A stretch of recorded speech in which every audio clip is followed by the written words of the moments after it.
ప్రభునందు ప్రియమైన దేవుని పిల్లలుగా మరి భయంకరమైన వాతావరణ పరిస్థితుల్లో మనం జీవిస్తూ ఉన్నాము. మీ అందరికీ మరి తెలుసు, ఎన్నో విపత్తులు, ఈ ప్రకృతి వైపరీత్యాలు ఎన్నో చాలా విపరీతమైనగా ఉన్నవి. మేధావులు, శాస్త్రవేత్తలు, పెద్దవారు చెబుతున్న మాట ఏంటంటే, ఈ విపత్తులకు, ఈ పరిస్థితులకు, వీటన్నిటికీ కారణము ఇంకా కొద్ది కాలానికి ఈ భూమి నాశనమైపోతుంది, ఈ భూమి అంతమైపోతుంది, ఈ భూమి ఈ వేడిమితో లయమైపోతుంది అని చెబుతూ ఉన్నారు.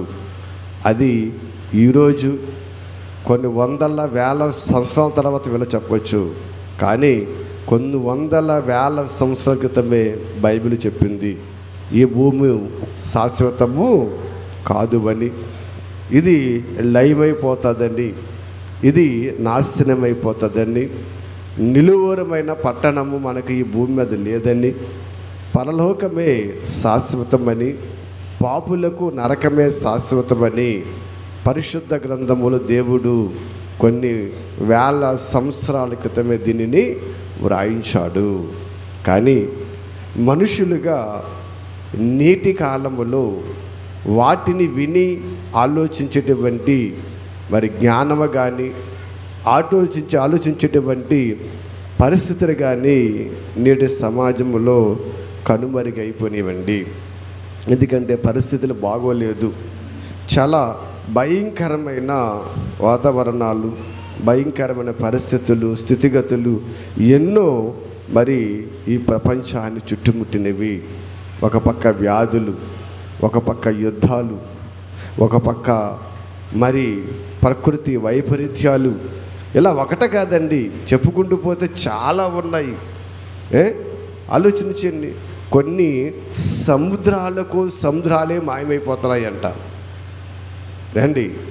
గోదావరి ఎండిపోతుంది తెలుసు మనకి, కాలం ఎండిపోతుంది తెలుసు, సముద్రం ఎండిపోతుంది ఎక్కడన్నా. 2 దేశాల మధ్య ఉన్న 64 లక్షల హెక్టార్లో ఉన్న సముద్రం అంటండి ఇంకిపోయి ఎండిపోయిందంటని, మాయమైపోయిందంట. ఆలోచన చేయండి, ఏంటి సముద్రం ఎండిపోతుందా? ఒక పక్క ఏమో సముద్రం ఎండిపోతున్నాయి, ఒక పక్క ఏమో ఎడారులోనేమో నదులు పుట్టుకొస్తున్నాయి. ఎడారులు ఏం పుట్టుకొస్తున్నాయేమో నదులు పుట్టుకొస్తున్నాయి, సముద్రాలేమో ఎండిపోతున్నాయి. ఒక పక్క భూకంపాలు, ఒక పక్క ఇలాగ చాలా చాలా భయంకరమైన రోగాలు, పరిస్థితులు, విపత్తులు ఎన్నో ఈ ప్రపంచాన్ని చుట్టుముట్టినవండి. కాబట్టి ఇవన్నీ దేవుని ఆయుధాలని మనకు తెలుసు, ఇవన్నీ దేవుడు పంపించే విపత్తులని కూడా మనకు తెలుసు. కాబట్టి వీటిని మనం ఏం చేయగలమా? ఏమ్మా, ఎండిపోయే సముద్రాన్ని నింపగలమా? ఎడారిలో పుట్టుకొచ్చే నదులను ఆపగలమా? కుంగిపోయే భూమిని పైకి లేపగలమా? ఆలోచన చేయండి. ఏంటి భయంకరమైన ఎండలు, ఎటువంటి ఎండలు! 1 గంట ఎండలో ఉంటే తలపోటు తప్ప మరే మనిషికి రావటం లేదు. చాలా భయంకరమైన ఎండలు. మరి ఆపగలమా? ఒక పక్క వర్షాలు, వరదలు ఆపగలమా? ఏంటి ఎండలను ఆపలేము, వర్షాలను ఆపలేము, ఇంకిపోయే సముద్రాలను నింపలేము, పుట్టుకొచ్చే నదులను ఆపలేము. ఇలాగా వచ్చే రోగాలను, వచ్చే పరిస్థితులు వేటిని కూడా మనము ఆపలేము. కానీ వీటన్నిటిని తప్పించుకొని ఆ నిత్యరాజ్యానికి చేరటానికి మాత్రం దేవుడు మనకి అవకాశం ఇచ్చాడు. దానినే క్రైస్తవుడు ఈ భూమి మీద కొనసాగించుకోవలసిన వారమై ఉన్నాము. ప్రభునందు ప్రియమైన దేవుని బిడ్డలుగా మీరు చదివారు ఏంటి. మరి పత్రిక పాఠ్యభాగములో కొలస్సీలకు రాస్తూ పౌలు గారు అక్కడ ఏ రీతిగా అయితే ఈ భూమి మీద మనం బ్రతకాలు, ఏ రీతిగా అయితే మనం ఉండాలో అని ఆయన మాట్లాడుతున్నటువంటి మాటలు మనము చదువుకున్నాము. ఎందుకంటే ఆ పరలోకములో పరిశుద్ధులుగా మనము ప్రవేశించాలంటే ఈ భూమి మీద క్రీస్తుని ఎరిగిన వారిగా ఆయన వాక్యానుసార జీవితంలో మనము జీవించవలసిన వారమై ఉన్నామని మనందరికీ తెలుసు అండి, అందరికీ తెలుసు. కానీ తెలిసిన మనము ఎంతవరకు దేవుని కొరకు బ్రతకగలుగుతున్నాం, ఎంతవరకు దేవుని కొరకు జీవించగలుగుతున్నాం, ఎంతవరకు దేవుని ఆలోచనలో బ్రతకగలుగుతున్నామంటే అది చాలా తక్కువ అనే సంగతి మనకి తెలుసు. ఎందుకంటే విన్నంతసేపు వాక్యాన్ని మరి అది చెయ్యాలి ఇది చెయ్యాలి అని ఉంటుంది కదా.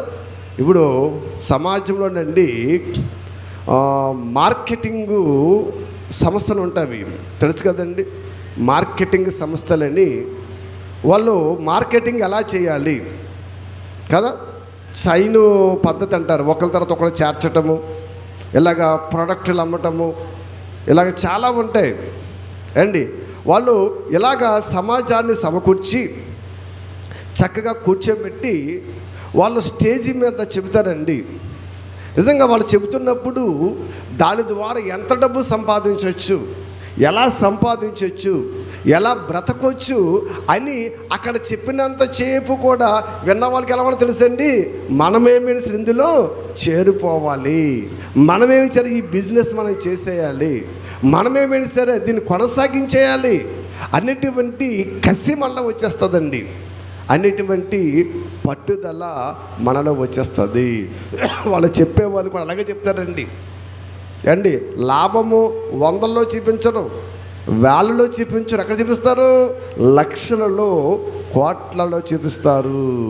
కాబట్టి దాన్ని విని మనకి ఎలా ఉంటుంది, ఏమైనా చేసేయాలి వెంటనే ఏం చేస్తాం, జాయిన్ అయిపోతాం కదా, బయటకు వచ్చేస్తాం. 4 రోజులు తిరుగుతాం, 5 రోజులు తిరుగుతాం, 6 రోజులు తిరుగుతాం. తర్వాత ఏమవుతుంది, ఏమైపోద్దమ్మా, సన్నగిల్లిపోతాము, తర్వాత స్లో అయిపోతుంది. అంటే విన్నప్పుడు ఆసక్తి వేరు, ఆచరణలోకి వచ్చినప్పటికీ దాన్ని ఏం చేయలేము, మనము అమలు చేయలేము. కొంతమంది ఆ బిజినెస్ మీద పట్టుగలిగి కొంతమంది ప్రయోజకులు అవుతారు, చాలామంది వెనకకి వెళ్ళిపోతారండి. చాలామంది 100 మంది జాయిన్ అయితే అందులో 10 మంది మాత్రమే ముందుకు పడతారు, 90 మంది వెనక్కి వెళ్ళిపోతారు, బిజినెస్లో ముందు కొనసాగలేరు. ఎందుకంటే విన్నప్పుడు ఆసక్తి వేరు, బయటికి వచ్చిన తర్వాత పరిస్థితులు వేరు. దేవుని వాక్యము కూడా అలాగే ఉందండి. విన్నప్పుడు నిజమే కదా, అలా బ్రతకాలి, ఇలా బ్రతకాలి, అలా జీవించాలి అనే ఆలోచన మనకు ఉంటుంది. బయటికి వెళ్ళిన తర్వాత మరిచిపోయి మళ్ళా ఆదివారానికి ఏ వాక్యం వినాలి అనేటువంటి పరిస్థితి తప్ప విన్న వాక్యాన్ని ఎలాగ మనము అభివృద్ధి చేసుకునేటువంటి పరిస్థితి నేటి ప్రపంచంలో కనబడడం లేదండి. ప్రభువైన క్రీస్తు వారు ఈ లోకానికి వచ్చిన సంగతి మనందరికీ తెలుసు. ఆయన ఎందుకు వచ్చారు, ఆయన చేసిన పరిచర్య ఏంటో, ఆయన సంకల్పం ఏంటో, ఆయన ఉద్దేశం ఏంటో మనందరికీ తెలుసు. మరి అటువంటి క్రీస్తుని ధరించుకున్న మనము, అటువంటి క్రీస్తు వలె పోలి నడుచుకోవలసిన మనము మరి ఎలా బ్రతకగలుగుతున్నాం, ఎలా జీవించగలుగుతున్నాం, ఒకసారి ఈరోజు మనం ఆలోచన చేద్దాము. ఎందుకంటే యేసుక్రీస్తు వారు ఈ లోకానికి వచ్చిన ఉద్దేశాన్ని, ఆ ఉద్దేశంలో ఆయన తీసుకున్న సంకల్పాన్ని ఒకసారి మనం ఆలోచన చేస్తున్నట్లయితే యెషయా గ్రంథములో 53వ అధ్యాయములో, యెషయా గ్రంథము 53వ అధ్యాయములో ఒకసారి 11వ వచనాన్ని ఒకసారి మనం చూద్దాం. అందరూ తీసుకున్నామ్మా. యెషయా గ్రంథం 53:11. అతడు తనకు కలిగిన వేదన చూసి తృప్తి నొందును అంటున్నాడండి. ఏంటి క్రీస్తుని ధరించుకున్న క్రైస్తవుడుని అనుకుంటున్నాం కదా. ఒక్కసారి ఇక్కడ మనం ఆగితే, అయితే ఇక్కడ యెషయా ద్వారా దేవుడు మాట్లాడుతూ చక్కటి మాట అందుతుందండి. అతడు తనకు కలిగిన వేదనను చూసంటండి తృప్తి నొందును అన్నట్టు. చూడండి, ఏంటి ఇప్పుడు మనకి ఏదైనా బాధ కలిగింది అనుకో, మనకి ఏదైనా కష్టం కలిగింది అనుకో, మనకి ఏదైనా ఇబ్బంది కలిగింది అనుకో, సంతోషపడతామా అండి? లేకపోతే మనము దుఃఖపడి ఆ బాధ యందు మనము కోపేద్రికులవుతామా?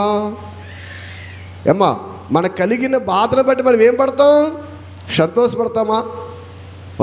ఒకవేళ ఆ కలిగిన బాధ బట్టి మనము తృప్తి నుండి సంతోషపడదామని మనం అనుకున్నా పక్క వాళ్ళు వచ్చి అంటారు రకరకాల మాటలు. ముసలమ్మ ముచ్చలమ్మ తెలుసు కదండి, నిజంగా పాట చాలా బాగా రాశాడండి. కాబట్టి ఇక్కడ మరి బాధ కలిగినప్పుడండి, వేదన కలిగినప్పుడండి, కష్టము కలిగినప్పుడండి క్రైస్తవుడు ఏం చేయాలంటమ్మా? తృప్తి నొందాలంట, సంపూర్తి చెందాలంట. మరి బాధ వస్తే పరిగెడుతున్నాం మనం, కష్టం వస్తే మనం భయపడుతున్నాము ఏంటి అంటే క్రీస్తుని ధరించుకున్న మన జీవితాల్లో చూడండి, ఒకసారి చూడండి ఏమనడమైనా కలిగిన వేదనను చూసి తృప్తి నందును నీతిమంతుడైన సేవకుడు జనుల దోషమును భరించి తనకున్న అనుభవ జ్ఞానము చేత అనేకులనంటండి నిర్దోషులుగా చేస్తున్నాడంటండి. ఇక్కడ క్రీస్తు గురించి ఒక లేఖనాన్ని ప్రవశిస్తూ ప్రవక్త మాట్లాడుతున్నట్టు ఒక మాట మనం జ్ఞాపకం చేసుకున్నట్లయితే చూడండి, ఇతడు నీతిమంతుడై ఉండండి జనుల దోషమును భరించుచు తనకున్న జ్ఞానము చొప్పున ఏం చేస్తాడమ్మా? అనేకులను ఏం చేస్తాడమ్మా? నిర్దోషులుగా చేస్తూ ఉన్నాడంటండి. అంటే ఈ భూమి మీదకు వచ్చిన ప్రభువారు యేసుక్రీస్తు వారు, ఆయన తన జీవిత కాలములో తన బ్రతుకు దినాలలో ఎంతమంది మనుషులను బ్రతుకులను మార్చాడో ఎన్నో సజీవ సాక్ష్యాలు ఆనాటి నుంచి ఈనాటి వరకు మనకి కనబడుతూనే ఉన్నవి. చూడండి, తనకున్న అనుభవ జ్ఞానము చొప్పున ఏం చేస్తున్నాడు ఈయన? అనుభవ జ్ఞానము చొప్పున అనేకులను నీతిమంతులుగా తీరుస్తూ ఉన్నాడు కదా. మరి క్రీస్తును ధరించుకున్న మనమండి, ఎవరు ధరించుకున్నామండి? క్రీస్తును ధరించుకున్న మనము ఒక్కరినైనా నీతిమంతులుగా మార్చామా? ఏమా, అది ప్రవచనం యేసుక్రీస్తు వరకే మాకు కదంటారా? పేతురు గారు మాట్లాడుతూ ఏం చెప్తున్నాడైనా? ఇదిగో క్రీస్తు మీ కొరకు బాధపడి మీరు కూడా తన అడుగు జాడలలో నడవాలని ఒక మాదిరి, ఒక మార్గాన్ని ఉంచి ఆయన వెళ్ళిపోయాడయ్యా. యేసు ఏ మార్గములు నడిచాడు, యేసు ఏ ఆలోచన కలిగి ఉన్నాడు, యేసు ప్రజల పట్ల ఎలాగున్నాడు, అటువంటి మార్గాన్ని మనము కూడా నడవవలసిన వారమై ఉన్నాము. అసలే ఒక పాపిని రక్షించాలంటే, ఒక పాపిని కాపాడాలంటే, లేదా ఒక నీతిమంతునిగా చేయాలంటే మొదట మనకేం కావాలి? ఏం కావాలమ్మా? మనకేం కావాలి? జ్ఞానం కావాలి. మరి జ్ఞానం ఉందా? జ్ఞానం ఎలాగొస్తుంది?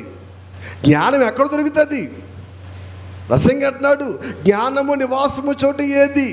కీర్తనలు అన్నాడు, జ్ఞానము దొరుకు స్థలము ఏది? మరి జ్ఞానం ఎక్కడ దొరుకుతుంది? జ్ఞానం ఎలా వస్తుంది? ఇదిగో ఇలాగా సంగముగా సమూహముగా కూర్చుని వింటే జ్ఞానము వస్తుంది. వినకపోతే ఏం రాదు. చాలామంది బ్రతుకులలో అస్సలు మార్పు ఉండదండి. వచ్చామా వెళ్ళామా, అయిపోయింది. ఎందుకు మార్పు లేదు? ఎందుకు మార్పు లేదు? దేవుని సన్నిధికి వచ్చారు కానీ వాక్యాన్ని వినలేదు. దేవుని సన్నిధికి వచ్చారు, వాక్యం వినలేదు. వాక్యాన్ని వింటే ఆ వాక్యము నీతో మాట్లాడితే ఆ వాక్యము నిన్ను ఏం చేస్తుంది? జ్ఞానవంతులుగా అభివృద్ధి చేస్తుంది. జ్ఞానవంతులుగా అభివృద్ధి చేస్తుంది. యేసుక్రీస్తు వారు కూడా తనకున్న అనుభవ జ్ఞానముతో అనేకులను నీతిమంతులుగా చేశాడు. మన వంతు ఒక పాపిని మార్చాలంటే మరి మనకు కూడా ఏం కావాలి? జ్ఞానం వద్దా? జ్ఞానము కావాలి. ఈ వాక్యాన్ని నేర్చుకోవాలి. వాక్యం ముందు పట్టుదల కలిగి ఉండాలి. ప్రార్థన అంటే పట్టుదల ఉండాలి. ప్రార్థన అంటే పరిగెత్తాలి. ప్రార్థన అంటే ఆసక్తి ఉండాలి. మరి మనలో ఉంటుందా? పిలిపిలికి రాసిన పత్రికలో 1వ అధ్యాయం 9 నుంచి ఒకసారి, మీరు శ్రేష్టమైన కార్యములను వివేచింపగలవారగుటకు మీ ప్రేమ తెలివితోనూ సకల విధములైన అనుభవ జ్ఞానముతోనూ కూడినదై అంతకంతకు అభివృద్ధి నొందవలెననియు అంటున్నాడండి. ఇక్కడ పౌలు గారు పిలిపిలికి రాస్తూ ఏం మాట్లాడుతున్నాడంటే, ఆయన మీరు శ్రేష్టమైన కార్యములను వివేచింపగలవారగుటకు. శ్రేష్టమైన కార్యాలంటే దేవుని కార్యాలు, మంచి కార్యాలు, వాక్య సంబంధమైన కార్యాలు. ఈ కార్యాలు మనకు తెలియాలంటేనండి, ఈ కార్యాలను మనం గ్రహించాలంటే, ఈ కార్యాలు, ఈ పనులు మనకు తెలియాలంటే మనం ఏం చేయాలంటమ్మా? మీ ప్రేమ తెలివితోనూ సకల విధములైన అనుభవ జ్ఞానముతోనూ కూడినదై అంతకంతకు ఏం చేయాలంటమ్మా? అభివృద్ధి నొందాలంట. మళ్ళీ ఏం కావాలంట? ప్రేమ కావాలి. ఏం కావాలమ్మా? మళ్ళీ ప్రేమ కావాలి. ప్రేమ తర్వాత ఏమన్నారమ్మా? తెలివి కావాలి. ఈ ప్రేమ ఈ తెలివి అంటే సకల విధములైన అనుభవ జ్ఞానముతో అంతకంతకు ఏం చేయాలంటే మనం అంటమ్మా అభివృద్ధి చెందాలి. ఎప్పుడైతే వాక్యానికి నీ విలువిచ్చావో, ఎప్పుడైతే వాక్యానికి నువ్వు చోటు ఇచ్చావో, వినటానికి ఆసక్తిని చూపావో, వాక్యాన్ని నువ్వు జాగ్రత్తగా విన్నావో, అప్పుడు ఆ వాక్యము నీలో ప్రవేశించి ఆ వాక్యము నీలో ఏం కలగజేస్తుంది? అభివృద్ధి కలగజేస్తుంది అంటండి. ఎప్పుడైతే ఈ వాక్యంలో నీవు అభివృద్ధి కలిగిందో, ఈ వాక్యంలో నీవు వెదికావో, ఈ వాక్యం నువ్వు అనుసరిస్తున్నావో, అప్పుడు ఏమొస్తుందంట మనకు? అప్పుడు ఏమొస్తుందంట? శ్రేష్టమైన కార్యాల గురించి ఆలోచించే జ్ఞానం వస్తుంది. మీకు అర్థమైందా? అందుకే పౌలు గారు మాట్లాడుతూ ఉంటాడు, నశించు వారికి సిలువను గూర్చి వార్త ఎలా ఉంటుందంటమ్మా? వెరితనము. అంటే వాళ్ళకి ఏమి లేదు? జ్ఞానము లేదు. చూడండి, దేవుని కార్యాలు చేస్తూ ఉంటాము. సమాజంలో చాలామంది దేవుని కార్యక్రమాలు ఎన్నో చేస్తూ ఉంటారు. కొంతమంది వాటి మీద కామెంట్ చేస్తూ ఉంటారు, కొంతమంది హేళన చేస్తూ ఉంటారు, కొంతమంది నిందలు వేస్తూ ఉంటారు. అయితే వారికి ఏమి లేదండి, జ్ఞానము లేదు. వాళ్ళే బుద్ధిహీనులు అంటున్నాడండి. ఎందుకంటే నీలో ప్రేమ అనేది, ఆ ప్రేమ తెలుగుతో ఉంటే ఆ ప్రేమతో నువ్వేం చేస్తావు? అనుభవ జ్ఞానము కలిగి అంతకంతకు నువ్వు అభివృద్ధి చెందుతున్నప్పుడు ఈ జ్ఞానమును ఎదుగుతున్న నీకు దేవుని కార్యాలు నీకేం చేస్తాయమ్మా? తెలుస్తండి. ఎంతమందికి వచ్చున్నాం ఇందులో? అసలు నిజంగా ఎంతమందికి వాక్యం అర్థమవుతుంది? అర్థం అవ్వాలంటే మనం ఏం చేయాలి? అనుభవాన్ని పెంచుకోవాలండి. వింటాక చక్కగా వింటాం, కానీ ఆ వాక్యము మన జీవితాల్లో ఏం చేయదండి? ఫలించదు. ప్రభువారు యేసుక్రీస్తు వారు ఏ రీతిగా మాట్లాడుతున్నాడు, ఇదిగో పౌలు గారు కూడా ఏ రీతిగా మాట్లాడుతున్నాడో ఒక్కసారి మనం చూస్తే చూడండి. ఏమన్నాడమ్మా? అనుభవ జ్ఞానము చేత అంతకంతకు మీరేం చేయాలి? అభివృద్ధి పొందాలి. ఎప్పుడైతే మీరు అభివృద్ధి పొందుతారో, ఎప్పుడైతే జ్ఞానములో వద్దెళతారో, ఎప్పుడైతే జ్ఞానములో మీరు అంతకంత ఎదుగుతారో అది చెబుతూ ఆయన మాట్లాడుతూ చూడండి.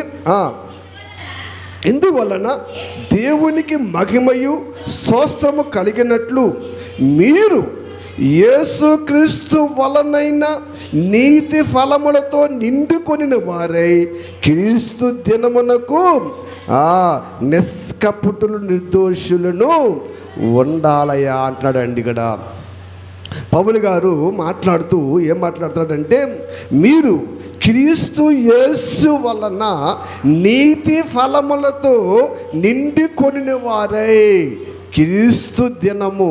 ఏ దినం అంటమ్మా? క్రీస్తు దినము ఎప్పుడు వస్తుంది? అది ఎప్పుడు వస్తుంది? చాలా దగ్గరలో ఉంది, రెండవ రాకడా. ఆ రోజు కంట, ఆ రాకడ దినానికి ఏంటండి మనం ఏం చేయాలంట? నిర్దోషులుగాను నిష్కటపులుగా ఉండాలి. ఆ నిర్దోషులుగా నిష్కటపులుగా మనం ఉండకపోతేనండి మనం ఎక్కడికి చేరలేము?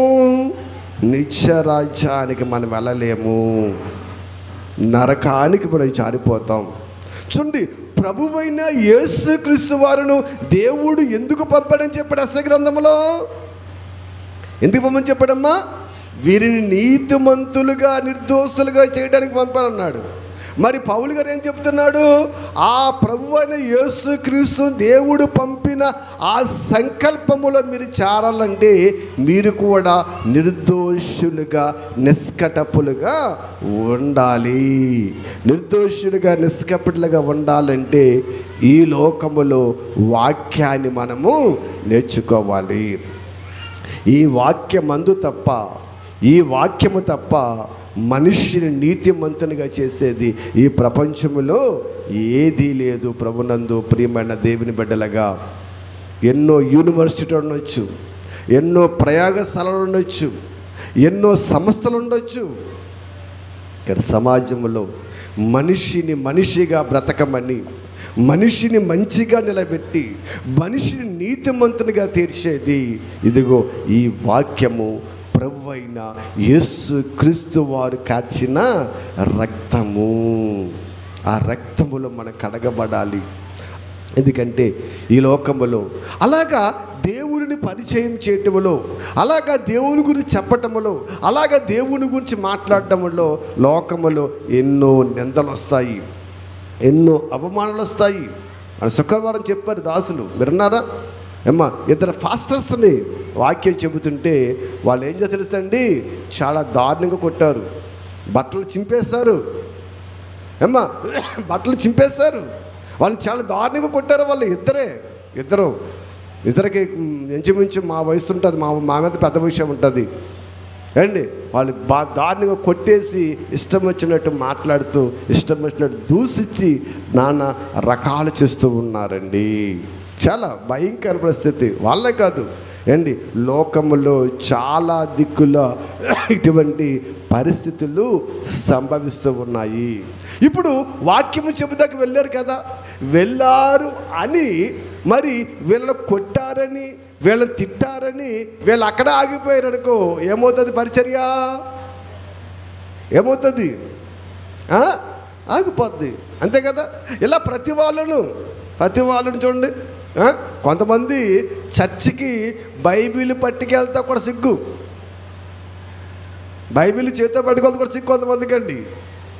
కనపడకుండా పట్టుకెళ్తారు బైబిల్, సంచుల్లో పెట్టుకుని, బ్యాగుల్లో పెట్టుకుని. కొంతమంది మనకు పర్లేదు, సిటీల్లో, మన పల్లెటూరులో మనకి అటువంటి పరిస్థితి లేదు. సిటీలో నుండి కొంతమంది బైబిల్ పట్టుకెళ్తే సిగ్గండి. ఎందుకని? వాళ్ళ ఫ్రెండ్స్ వాళ్ళు ఏ తక్కువ వాళ్ళుగా చూస్తారండి. కానీ నా నిమిత్తము సిగ్గుపడేవాడు నా రాజ్యానికి వారసుడు కాదు అని పరిశుద్ధ లేఖనం చదివిస్తూ ఉంది. అయితే ఇప్పుడు వీళ్ళు కొట్టారు కదా, వీళ్ళని అవమానపరిచారు కదా, వీళ్ళని తిట్టారు కదా, వీళ్ళని హేళన చేస్తారు కదని ఆగిపోతే పరిచర్య అక్కడే ఆగిపోతుంది. అందుకే బోధకుడు మీద, దేవుని వాక్యము చెప్పేవారి మీద, దేవుని పరిచర్య చేసేవారి మీద లోకము ఎన్నో నిందలు వేస్తుందండి. లోకము ఎన్నో అవమానాలు వేస్తుందండి, ఎన్నో మాటలు అంటుంది. వాటన్నిటిని ఏం చేయాలి? మనము పట్టించుకోకూడదండి, విడిచిపెట్టేయాలి.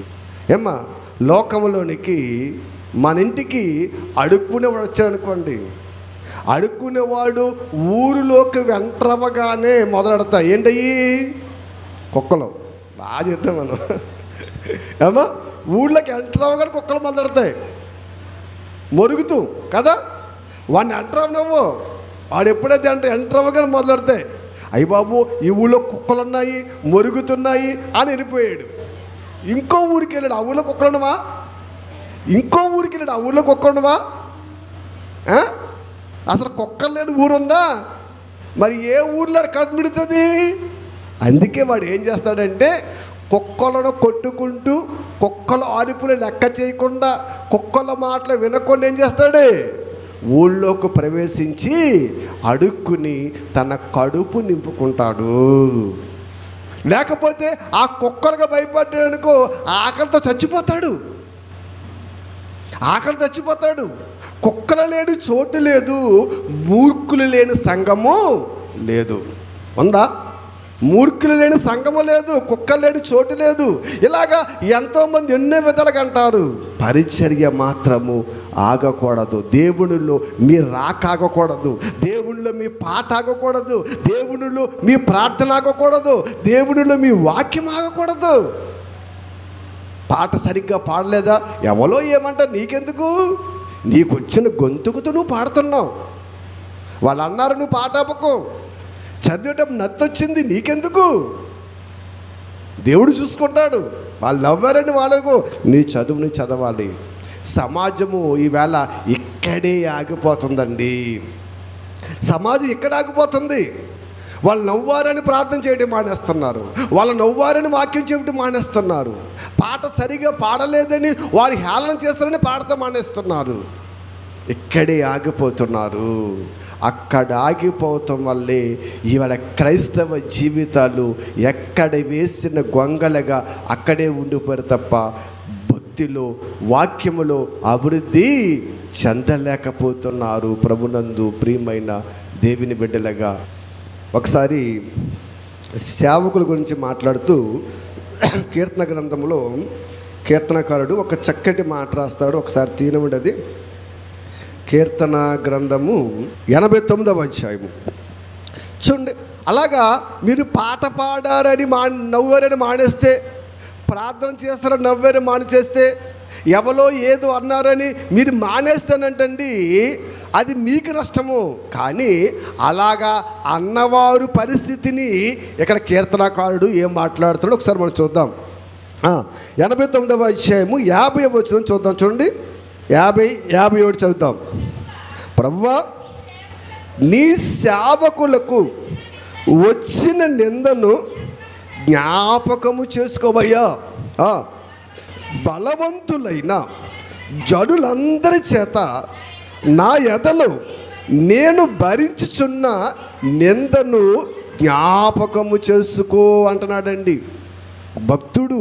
ఇక్కడ మాట్లాడుతూ మరి ఇక్కడ మాట్లాడుతుంటే మాట చూస్తానండి ఆయన అంటున్నాడు, అయ్యా నీ సేవకులకు వచ్చి నిందను ఏం చేయాలి? దేవుడికి ప్రార్థన చేయాలి. ఇప్పుడు కొట్టారని అక్కడ వాళ్ళు ఆగిపోతే, బైబిల్ విడిచిపెట్టేస్తే పరిచయం అయిపోద్ది. అంతే కదా. ఏమ్మా, ప్రారంభంలో మన ఇండియాకు వచ్చిన మిషనరీల్ని ఆనాటి హిందువులు, బ్రాహ్మణులు ఎంత హింస పెట్టారు తెలుసు కదా. ఒరిస్సాలో కారులో సజీవ దహనము చేశాడు. కళ్ళ ముందే భార్యను, కళ్ళ ముందు బిడ్డలను తనను దహనం చేశారు, భర్తను బిడ్డలను దహనం చేశారు. మరి ఆ ఊరుకుందా? ఆగిందా? ఇలా ఎంతోమంది అండి వాళ్ళు ఎక్కడ ఆగలేదు. వాళ్ళు చేసిన దానికి దేవునికి మొరపెడుతూ, అయ్యా నిందను జ్ఞాపకము చేసుకోమని పరిచర్యను కొనసాగించారు. అందుకే ఈవేళ మనందరం కూడా ఇలా కూర్చుని వాక్యాన్ని చెప్పగలుగుతున్నాం. మరి మనం ఎందుకు ఆగిపోతున్నాం?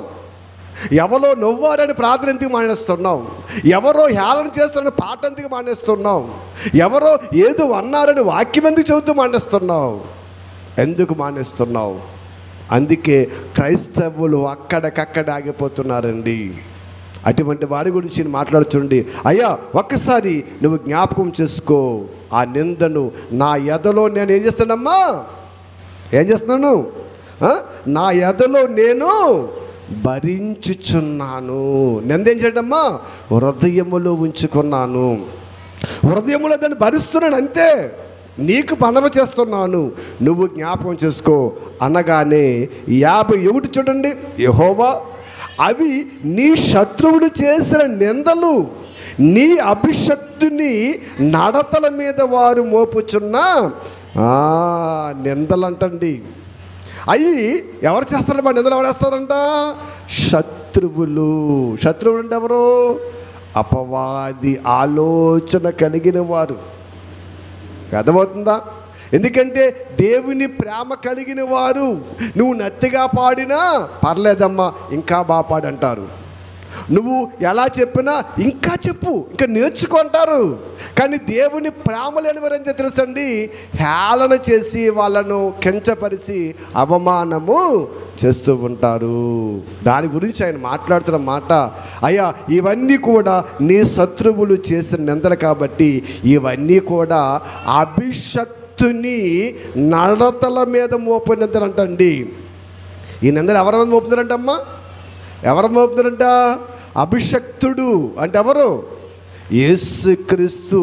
నడతలంటే మార్గము మీద మోపుతున్నారంటండి. యేసుక్రీస్తు మార్గం మీద మోపుతున్నారంట. ఆలోచన చేయండి. ఈవేళ ఇద్దరు పాస్టర్లు కొట్టారు వాళ్ళు, ఇద్దరు పాస్టర్లు నిందించారు వాళ్ళు, ఆ ఇద్దరు పాస్టర్లు అవమానపరిచారు వాళ్ళు, అనరాని మాట్లాడినారు. ఇవన్నీ వాళ్ళు ఎవరి మీద మోపారంట? ప్రభువైన యేసు మార్గం మీద మోపారంట. రేపొద్దున్న వాళ్ళు చచ్చిపోవచ్చు, లేదా ప్రభు రాకడ రావచ్చు. అప్పుడు వాళ్ళ కళ్ళ ముందు ప్రభు కనబడగానే ఎలాగుంటుంది వాళ్ళకి? ఎలాగుంటుంది? అయ్యో బాబు, ఈయన బిడ్డలలా మేము తిట్టింది, ఈయన మార్గాన్న మేము దూషించింది, ఈయన మార్గం మీద మేము నింద వేసింది అని రొమ్ము కొట్టుకుంటారు ప్రభునందు ప్రియమైన దేవుని బిడ్డలుగా. అందుకే ఆయన మాట్లాడు చూడండి, అయ్యా నీవేమి బాధపడకు, నీవేమి సందేహించకు, నీ ఎదల్లో ఉంచుకొని దేవునికి ఏం చేయాలమ్మా, ఏం చేయాలి? ప్రార్థన చెయ్యి. వాళ్ళందరూ కూడా యేసే నిందను ఎక్కడేస్తున్నారు? అభిషక్తుని క్రీస్తు నడతలు, క్రీస్తు మార్గం మీద వాళ్ళ నింద మోపుతున్నారు. దేవుడు వాళ్ళని విడిచిపెట్టాడు. దేవుడు వాళ్ళని విడిచిపెట్టాడండి. ఎందుకంటే యేసుక్రీస్తుని హింసించిన, యేసుక్రీస్తుని బాధించిన ఆనాటి యూతుల గురించి యేసుక్రీస్తు వారు క్షమించమని ప్రార్థన చేయొచ్చు కానండి, తండ్రి మాత్రం ఊరుకుంటాడా? ఊరు రగిలిపోతాడు. నా కొడుకుని హింసిస్తున్నారా, నా కొడుకుని ఇంత బాధిస్తున్నారని వాళ్ళకి ఎంత కఠినమైన శిక్ష విధిస్తారు తెలుసా? ప్రభునందు ప్రియమైన దేవుని బిడ్డలుగా. అందుకే ప్రార్థన మానకండి, పాటలు మానకండి, వాక్యాన్ని చదవటం మానకండి. వాళ్ళు మిమ్మల్ని అన్నారని ఏం భయపడకండి. అవన్నీ ఎవరి మీద వేస్తున్న నిందలు? ప్రభు అయిన యేసుక్రీస్తు మీద వేస్తున్న నిందలు. రేపొద్దున్న అప్పుడు చెబుతాడు దేవుడు, అమ్మా నాయన పలానాయన పాట పాడతాం మానేశాడు. ఎందుకు తెలుసా? ఎందుకు ప్రభా? నాకేం తెలుసు అంటే మనం మర్చిపోతాం కదా. మనం మర్చిపోతే మనకు తెలీదు. ఇదిగో నువ్వు పలానా రోజున వాళ్ళని హేళన చేశావు, అందుకే వాడి విశ్వాస జీవితం పోయింది, అందుకే వాడు దూరం అయిపోయాడు, అందుకే వాడు తప్పిపోయాడు. ఇప్పుడు శిక్ష ఎవరికయ్యాలి? ఎవరికయ్యాలి? పలానా ఆవిడ ప్రార్థన చేస్తుంది కదా, నువ్వు హేళన చేసావు కదా, ఆమె ప్రార్థన చేయడం మానేసింది, దేవుని సన్నిధికి వస్తాం మానేసింది. నువ్వు అలా అన్నావు కదా, ఇప్పుడు ఎవరికైనా శిక్ష? మన దగ్గర సమాధానం ఉంటుందా? చాలా జాగ్రత్త. మీకు ఎప్పుడు చెప్తున్నా, దాసులే మేము, లోకమా మీ ఇష్టం వచ్చినట్టు బ్రతకండి, ఎవడు ఏమండవు. క్రైస్తవ జీవితమా ప్రతీది జాగ్రత్తే. నీకు నచ్చిందేమో బాగుంది, నచ్చిందేమో బాగోదంటే కుదరదు. ఇందులో అన్నీ కరెక్ట్గా ఉండాలి, అన్నీ కరెక్ట్గా ఉండాలి. చాలా జాగ్రత్త. క్రైస్తవ జీవితం అంటే, క్రైస్తవుడు అంటే మామూలు జీవితం కాదండి ఇది. అందుకే దీనిలో చాలామంది ఎమ్మలేకపోతున్నారండి.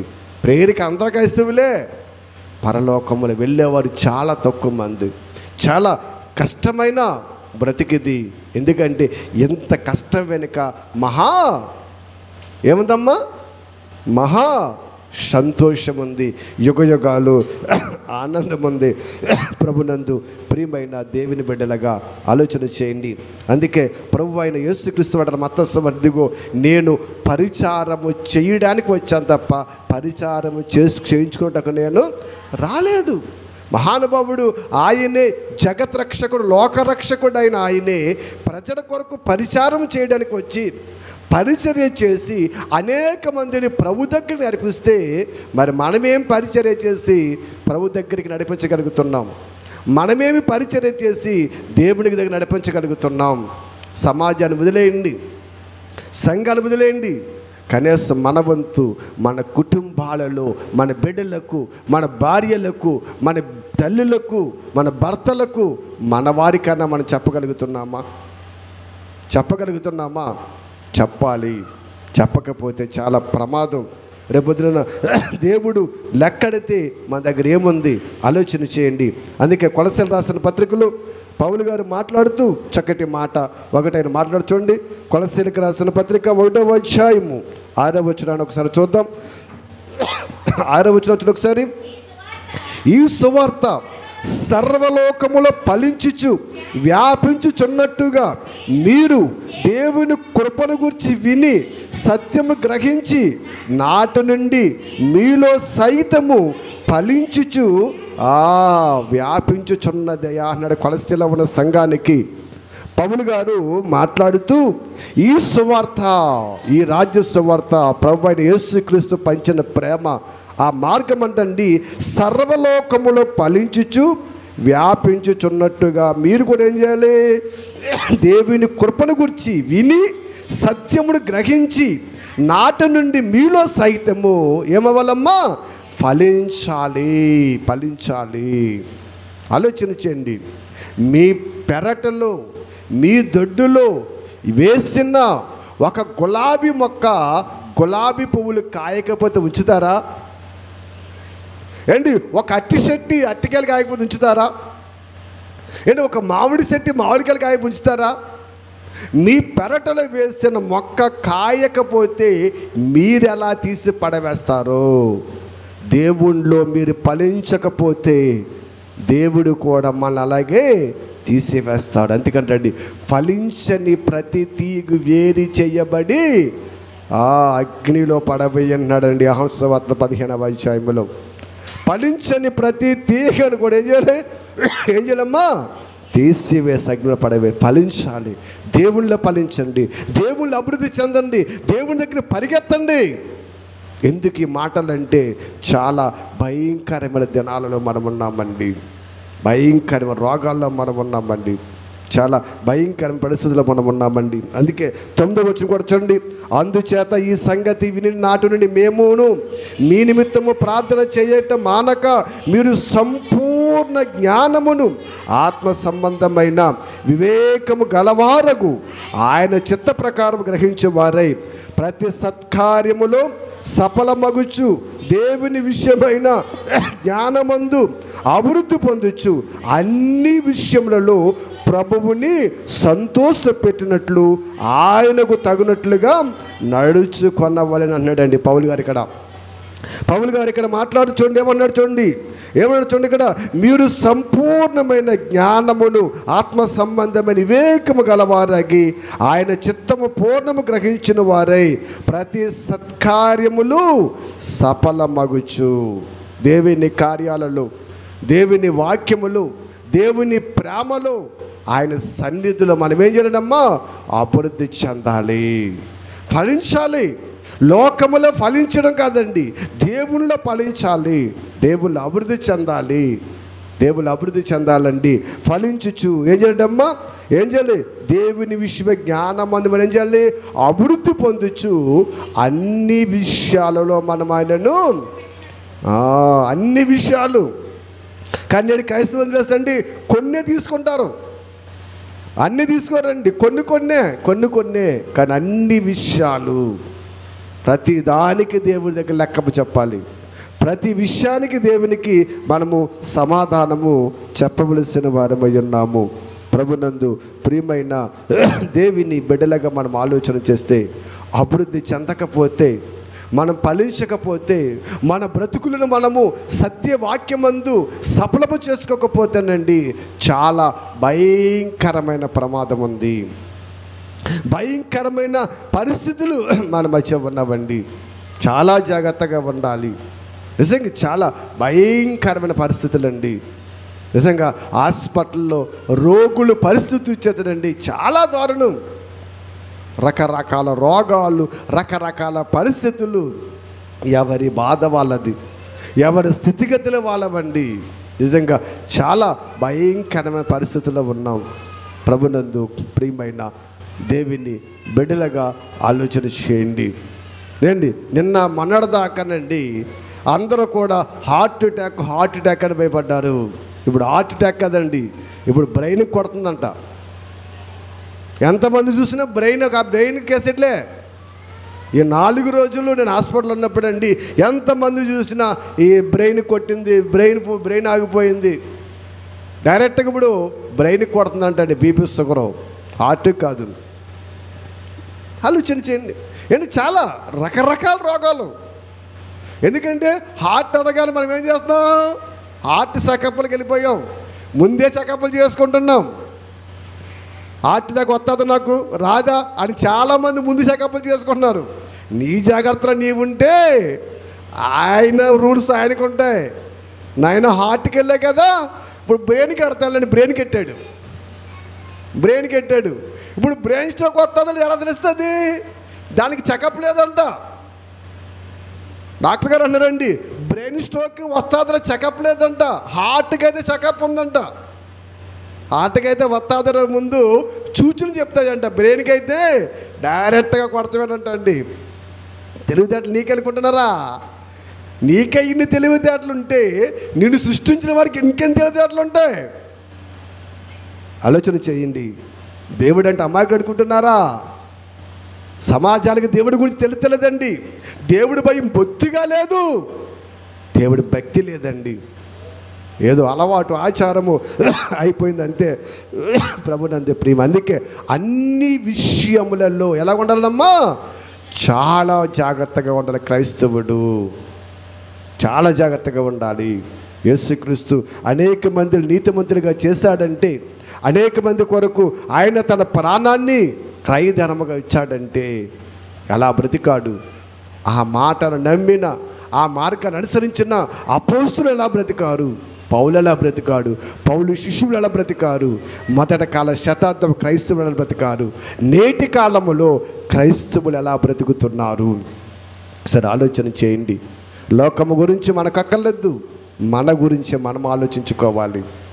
మన గురించి మనం బోధించుకోవాలి. మన గురించి మన జ్ఞాపకం చేసుకోవాలి. ప్రభునందు ప్రియమైన దేవుని బిడ్డలుగా, ఎందుకంటే చాలా భయంకరంగా ఉన్నారు. ఎందుకంటే ఇవాళ ఈ వాక్యం పట్ల ఆసక్తి లేదని చాలామందికి అండి. లోకములో క్రైస్తవులకండి పాటలంటే ఆసక్తి ఉంటుంది, అన్ని ఆరాధన అంటే ఆసక్తి ఉంటుంది, కానీ వాక్యం అంటే మాత్రము అస్సలే ఆసక్తి ఉండదండి. వాక్యాన్ని విననివ్వదు అపవాది, వాక్యాన్ని విననివ్వదండి. అందుకే తిమోతి రాసిన పత్రికలో పౌలు గారు మాట్లాడుతూ 2వ అధ్యాయంలో 26వ వచనంలో ఒక చక్కటి మాట చెప్తుండీ. 2వ అధ్యాయం 26వ వచనం మాట చెప్తుండీ. సత్య విషయమైన అనుభవ జ్ఞానము వారికి కలుగుటకై దేవుడు ఒకవేళ ఎదురాడి వారికి మారు మనస్సు దయచేయును, అందువలన సాతాను తన ఇష్టము చొప్పున చెరపట్టిన వీరు వాణియుల నుండి తప్పించుకొని మేలు కొందిరేమో అని ప్రభు యొక్క దాసుడు అట్టివారిని సాత్వికముతో శిక్షించుచు జగడ మాడక అందరిలా సాధువుగాను బోధించు సమర్థుడిగాను కేడును సహించేవాడుగాను ఉండవలేను అన్నాడండి. ఇక్కడ మనం ఆలోచన చేసినట్లయితే సత్య విషయమైన ఏం లేదమ్మా, మనకి ఏం లేదు, అనుభవ జ్ఞానము వారికి లేదు. ఇప్పుడు ఈ సత్య విషయమైన అనుభవ జ్ఞానము కలగాలంటే ఏం చేయాలి? సంఘములో ఎలాగా బోధించాలి. అదే చెప్తున్నాడు. అయ్యా బోధకులుగా, దేవుని సేవకులుగా వాళ్ళకి లేదు కాబట్టి మీరు ఏం చేయాలి? బోధించాలి, మీరు చెప్పాలి. మీరు చెప్పినప్పుడు వాళ్ళు మారతారేమో, వాళ్ళ జీవితాలు మారతాయేమో, వాళ్ళ బ్రతుకులు మారతాయేమో. ఎందుకంటే సాతాను ఏం చేస్తున్నాడు? చెరపట్టికిని లాక్కిపోతున్నాడు. చెరపట్టికి లాక్కిపోతాడంట. ఆలోచన చేయండి. ఏమ్మా, మనమైతే రండి అని పిలుస్తాం, వాడైతే చెయ్యి పట్టి నిడిచిపోతాడంట. ఎక్కడికి? దుష్టత్వానికి, వ్యసనాలకు, లోక కార్యక్రమాలకి చేయబట్టుకుని లాక్కిపోతాడంట. ప్రార్థన లాక్కొస్తామేంటి? ప్రార్థన లాక్కొస్తామా? కనీసం మన పిల్లలను చెయ్యి పట్టుకుని కూడా ప్రార్థనకు మనము లాక్కరాలేం. లాక్కొస్తామా? అదే లోక సంబంధ కార్యక్రమాలకైతే ఏడ్చుకెళ్ళిపోతాం. ఆడి బడికి వెళ్ళండి, చెప్పండి, బడికి వెళ్ళంటే ఆడి బడికి వెళ్ళడం, నేను వెళ్ళంటాడు. ఏం చేస్తాం? ఏం చేద్దామా? ఈ భుజాన్ని ఏం చేస్తాం? బ్యాగ్ తగిలించుకుంటాం, ఈ చేత్తో బెత్తపెట్టుకుంటాం, ఈ చేత్తో ఈడ్చుకెళ్ళి ఆటెక్కిచ్చేస్తాం. ఈడ్చుకునే ఆ ఈడ్చుకెళ్ళే టైంలో వాడికి రాళ్ళే తగులుతున్నాయో, చేతులు కొట్టుకుపోతున్నాయో ఏమీ చూడను. ఆడికి ఏమి ఎక్కాలి? ఆటో ఎక్కటమే మన ధ్యేయం. ఆడు ఎంత ఏడ్చినా ఆటో ఎక్కించి పంపించేయాలి. అదే చర్చికి తీసుకొచ్చేటప్పుడు ప్రార్థనకు రావా, పోలే వెళ్ళిపోతున్నానులే. ఎక్కడ మారుతాయి బ్రతుకులు? నేను ప్రార్థనకి, మరి చదువుకి చర్చి మీదకి, చదువుకి ఈడ్చుకెళ్ళిపోయినాడు, మరి ప్రార్థనకి ఈడ్చుకురావద్దా? ఇవాళ యూత్ చెడిపోవడానికి, యూత్ పాడైపోవడం కారణం ఇదే. తల్లిదండ్రులుగా, కుటుంబ సభ్యులుగా ఒకసారి ఆలోచించేయండి. ప్రభునందు సాతాను ఈడ్చుకుపోతుంది. అలా ఈడ్చుకుపోతున్న, చెరపట్టుకుపోతున్న వారిని రక్షించాలంటే ఆ సత్యవాక్యము, అనుభవ జ్ఞానములో వారిని ఏం చేయాలి? రక్షించాలంటండి.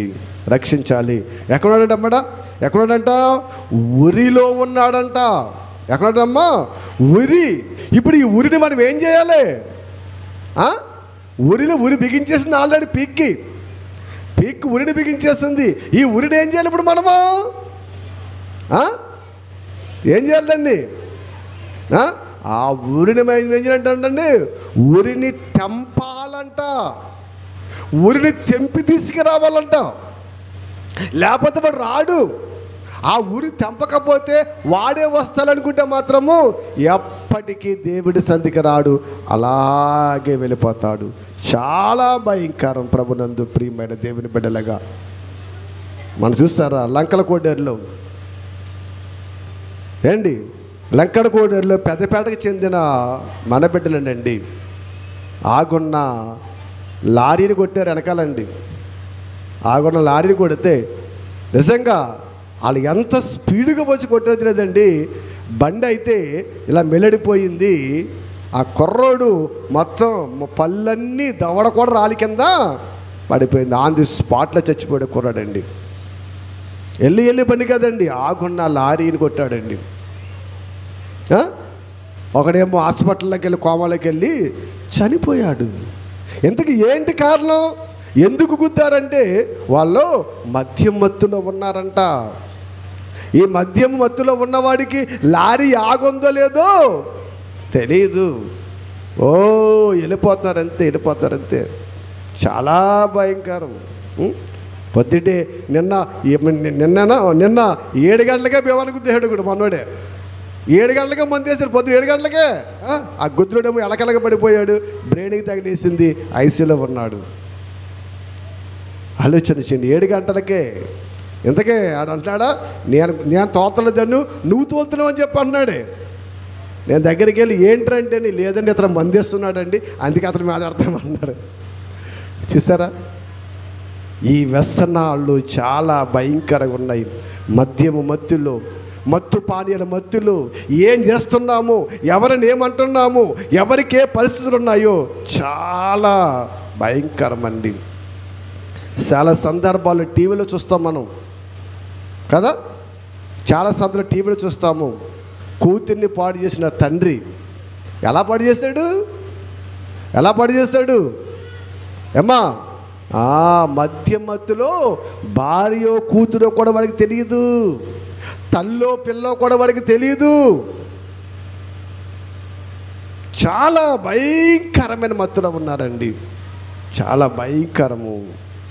వాళ్ళ గంజాయి ఒకటి రాష్ట్రంలో విచ్చలవిడిగా ఉందండి, చాలా భయంకరము. ఆ గంజా తాగినోడికి అంటండి, ఎవరిని చంపేమంటాడు చంపేస్తానంటాడు. అరే నీకు గంజా ఇస్తాను, పలానాడిని చంపేస్తానంటండి. అది చెప్తుంటే ఆశ్చర్యం వేస్తుంది. మత్తు పానీయాలు అంత ప్రమాదము. చూడండి, చాతాను ఊర్లు బీగుల్లో బిగించేసింది, వారిని బయటికి రానబట్టలేదు.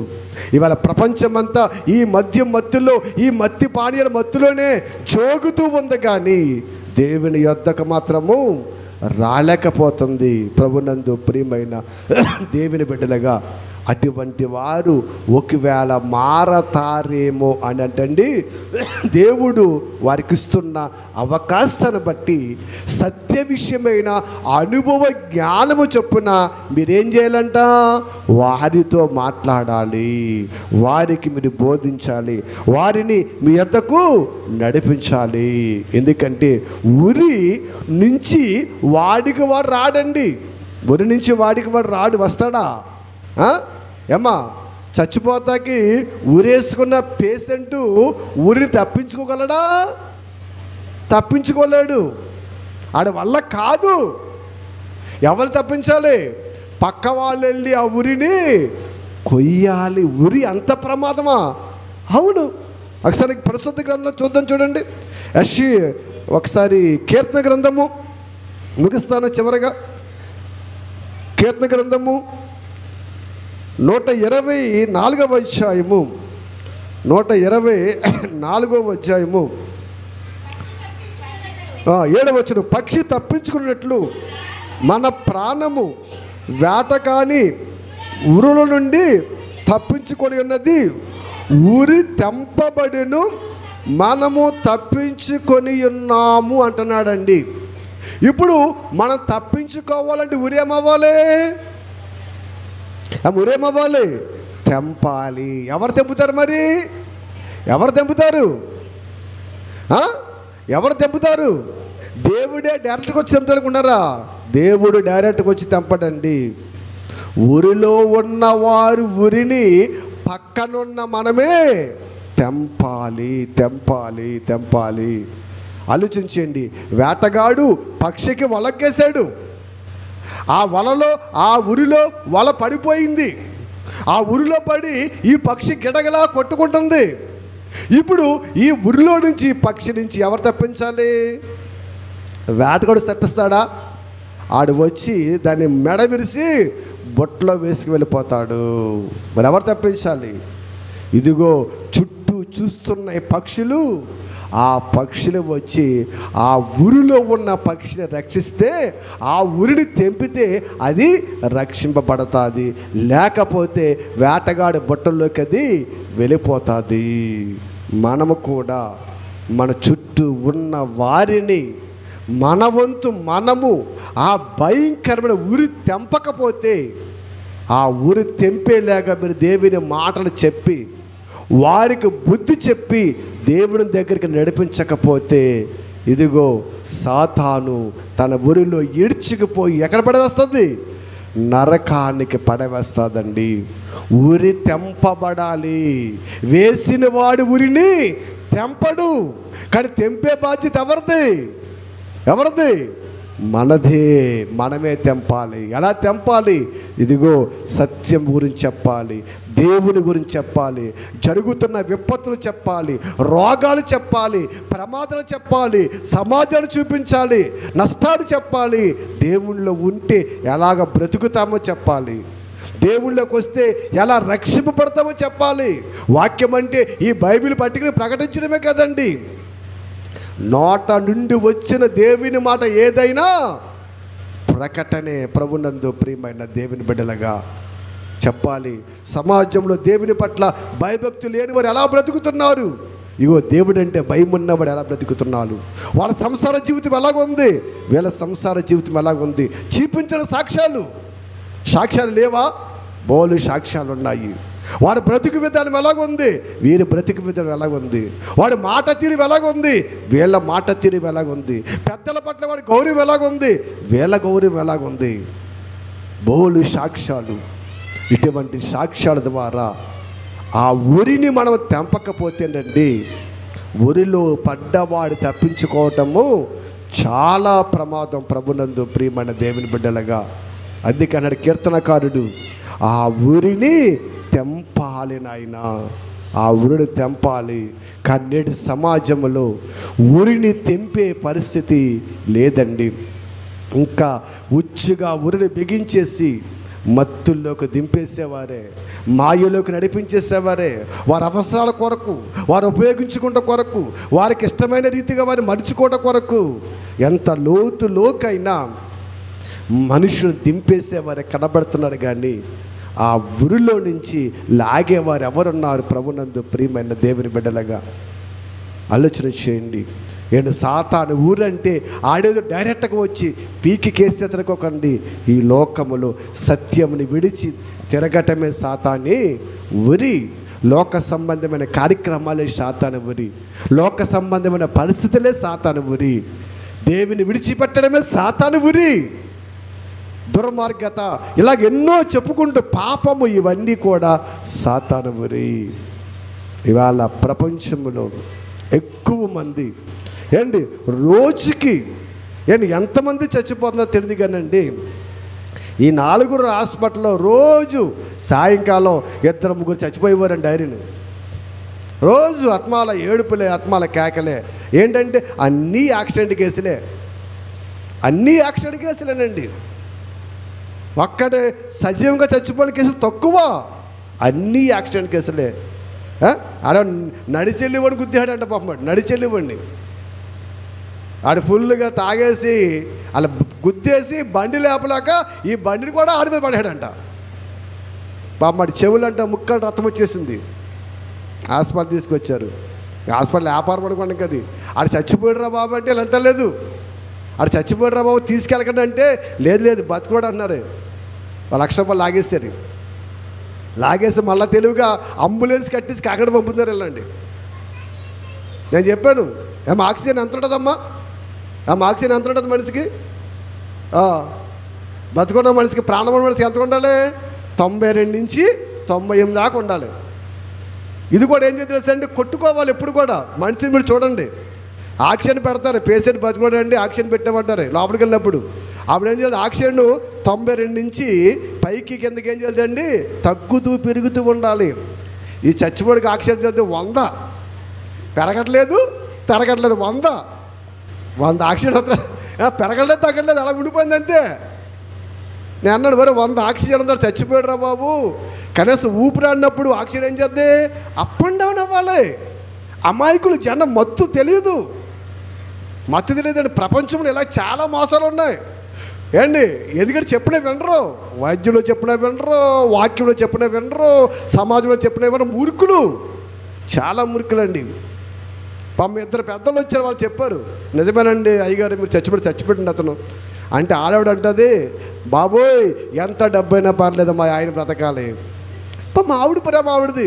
అమ్మ లేడమ్మా చచ్చిపోయాడమ్మ అంటే, లేదు కాకినాడ తీసుకుపోతాం, గుంటూరు తీసుకుపోతాం, డాక్టర్ గారు ఎంత డబ్బైనా పర్లేదు. అన్న డాక్టర్ గారు అంబులెన్స్ కట్టేసాడు, రాయిస్తాడు, పంపించేశాడు చచ్చిపోయిన పేషెంట్కి. చూసారా సమాజం అండి. అంటే మనుషులు మనస్సులో, సమాజంలో కదండి, దేవుళ్ళు కూడా ఇలాగే ఉన్నాయి. చెబితే వినరు, వినే రకాలు కాదు. మాకు మేమే గొప్పవారు అనుకుంటారండి, మాకు మేమే ఉన్నతమైన వారు, అన్నీ మాకే తెలుసు అనుకుంటారు. చచ్చిపోతే దేవుని దగ్గర ఏమీ తెలియని నిర్దోషుడిగా నిలబడాలి. ఆలోచన చేయండి, ప్రార్థన చేసుకుందాం.